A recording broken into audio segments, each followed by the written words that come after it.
You know, 30. Ganda ng kuryente niya, no?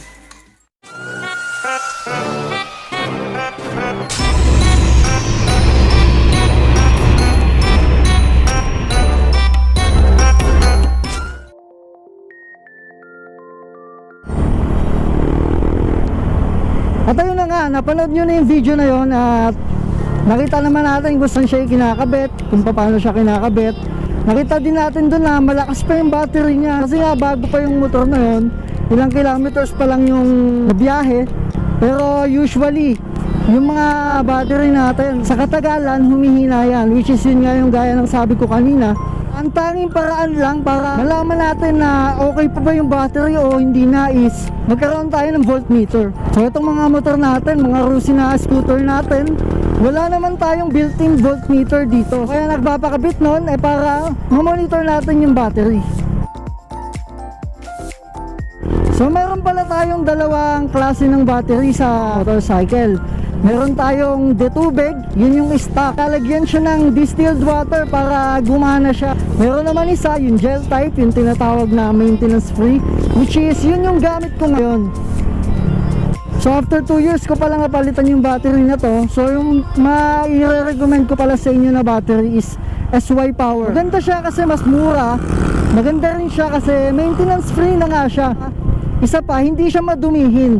Kasi yung stock na battery nitong Rusi Gala or sa mga Rusi na motor na ditubig, nag-ano yun, nag-uumido yun. So yung mga tinatapon niya, nag-iiwan siya ng residue na nagmamantsa din sa head, sa mga bakal. Kaya kung napansin nyo sa mga iba kong vlog, puro kalawang yung part ko ng chassis na malapit dun sa ilalim ng compartment kung saan nakalagay yung battery.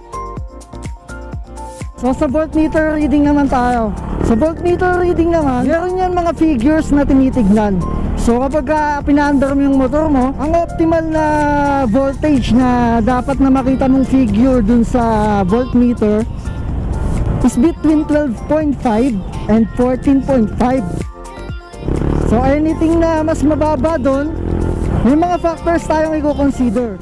So kung mas mababa siya sa 12.5 like 12 or 11, possible na low bat lang. Or sa case ko, dito sa battery na to, experience ko kasi yung 11 at saka 12 nangyayari sa akin sa stock battery ko dati na ditubig, kapag ka low level na yung distilled water na nasa loob niya,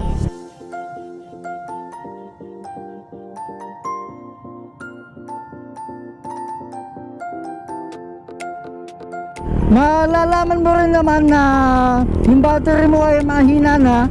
Meron yan mga sintomas na ilalabas sa motor. Yung una, gaya ng sinabi ko kanina, dependent ang busina, ang ilaw at ang starter sa battery natin. Kaya kapag tumagal yung battery mo, kapag nalobat na or mahina na yung current na dumadali sa kanya, ang tendency is magiging insufficient yung kuryente na ibibigay niya dun sa, magiging insufficient yung supply ng kuryente na dinadala niya sa busina or sa starter. So mararamdaman niyo yan, halimbawa nagbusina kayo, medyo garalgal na siya, medyo mahina na siya. Ayun, yun yung pinakamadali kung wala kang voltmeter. So ayun, kapag tuluyan ng humina yung battery, hindi na rin gagana yung ilaw. Kaya yun yung mga yun yung mga basic na pinaka primary na i-check natin or malalaman natin yung sintomas ng battery natin kung okay pa. And then yung isa naman, which is ito yung by experience ko to guys. Merong time na nag hard starting sa AJ noon at alam ko namang nasundan nyo yung vlog na yon, na nagawa ko na lahat, napatune up ko na siya, malinis na yung carb, bago na yung spark plug, malinis din naman yung air filter kasi bago rin yun, tapos bago na rin yung carb kasi nagpalit ako ng D-type nun, pero minsan nag hard starting pa rin siya. So lahat na lang related sa engine, pinag-check na, pinag-aayos na lahat hanggang sa ayun, naubusan na ng idea, which is ang suspecha na nga yung battery.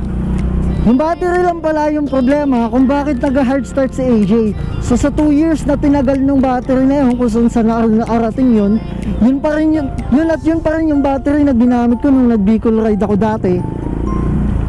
Ayun, sumuko na siya. Kaya pinapalitan ko.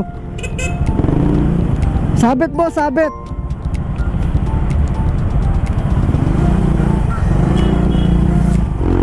So pinapalitan ko siya. Tapos ayun, naging okay na lahat. So maganda talaga na meron tayong voltmeter. Kaya ako meron akong in-order na voltmeter na may kasamang RPM gauge. So hintayin nyo na lang sa mga susunod ko na vlog yung pag-install ko nun kay AJ. So siguro dito ko ilalagay o dito. Maganda siya kasi meron na siyang kasamang RPM gauge. So sa pagtotono kasi ng carb, pagtotono ng minor, mahalaga na mayroon kang RPM gauge or tinatawag na tachometer. Siya yung mapalo yung needle niya kapag ka nag-rev yung makina o kapag habang umaandar. So yun yung ginagamit para makapagtono ka ng maayos ng minor. Tapos yung voltmeter, syempre nasabi ko na nga kanina, which is alam kong makakatulong sa ating lahat kapag pagdating ng panahon, yung battery natin talagang naging palitin na sa tagal na din ng serbisyo. Hindi naman natin maiiwasan yun kasi pang-araw-araw natin ginagamit yung mga motor natin. Lalong-lalo na sa mga sa mga nagtatanggal ng kickstarter nila. Kasi once na tinanggal mo yung kickstarter mo, wala ka na ng last resort kapag nalobat yung battery mo sa push start. So gaya ng sabi ko kanina, kapag humina yung battery, hindi na niya kayang supplyan ng maayos ng kuryente yung starter, kaya hindi siya andar, hindi niya mapapa-andar yung makina.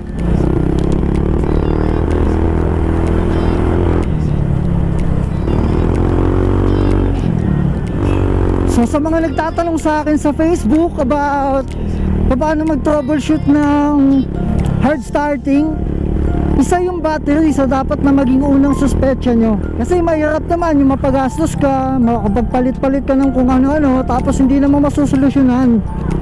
Masakit na sa bulsa, tapos abala pa. Kaya maganda talaga na dapat mayroon tayong mga ganitong, kahit na ganitong kaliit na knowledge lang about sa pagmumotor, about sa pag-repair ng motor at saka sa pag-repair ng mga issues na nararanasan natin sa motor natin katagalan ng paggamit natin sa kanya. So sana nakatulong tong vlog na to sa inyo guys, at sana nakapagbigay ako ng tamang impormasyon regarding sa voltmeter, sa battery, sa effect nito kapag mahina na. At syempre ang pinaka-importante sa lahat, yung may ingatan natin, yung pag-iingat sa motor natin. So yan, so pwede natin i-take note na isang paraan para ma-monitor natin yung current status ng motor natin, magpapakabit tayo ng voltmeter. So ako soon, hinihintay ko lang yung padala na yung deliver ng Shopee. Napakatagal na kasi. So sabi August 26 na ngayon, wala, naghintay ako buong araw, walang dumating. So abang-abang na lang guys, kasi maganda yon, maganda yung in-order ko na yon, at talagang makakatulong siya. Hindi lang tayo gagastos sa accessory na parang wala lang gagawin sa motor natin, pampapogi lang. Hindi tayo ganon. Ang gagawin natin, ibibili tayo ng mga accessories na talagang magiging functional para sa atin. Yung magagamit natin para maalagaan natin yung motor natin, para ma-monitor natin yung mga possible na maging sira niya sa katagalan ng panahon.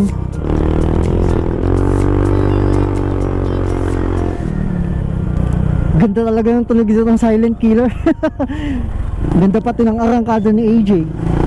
Oh, grabe. Woo! Kaka-enjoy si AJ ngayon. So yun, hanggang dito na lang yung vlog guys. At maraming salamat sa panonood. This is AJ, Motovlogs PH. Ride safe! Bye-bye!